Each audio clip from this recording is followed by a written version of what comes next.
শাহিয়াল, দেশাল, RCC কিংবা Friesian জাতের পশু প্রতিটি নামই এক একটি অধ্যায়ের মতো, যেখানে কৃষক ও খামারিরা হয়ে উঠেছেন নিজের ভাগ্য রচয়িতা। তাদের কষ্ট যেমন দৃশ্যমান খামারে, তেমনি তা অদৃশ্য এক আত্মিক যাত্রা, যেখানে জীবনের একমাত্র লক্ষ্য হচ্ছে দান ও দায়বদ্ধতা। এখন যে কোনো ব্র্যান্ডের পুরাতন এসি বদলে নতুন ওয়ালটন এসিতে উপভোগ করুন 25% ছাড়।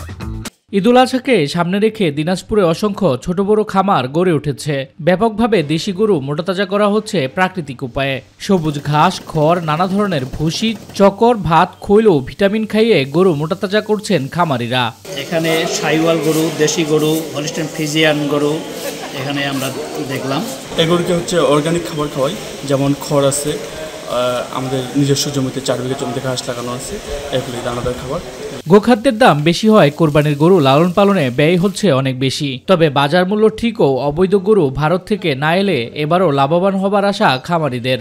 আমি শাহিওয়াল দেশি জাতের গরু করছি, তো একটা গরু টার্গেট করছি 5 লাখ, হয়তো 3 লাখ, 2 লাখ, 1 লাখ পর্যন্ত আসবে।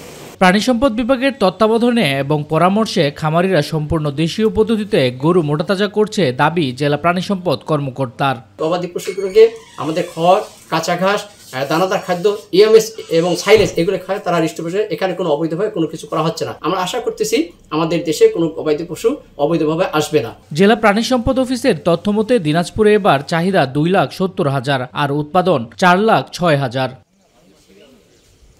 শামস তাবরিজ উচ্ছ্বাস, মাই টিভি নিউজ ডেস্ক।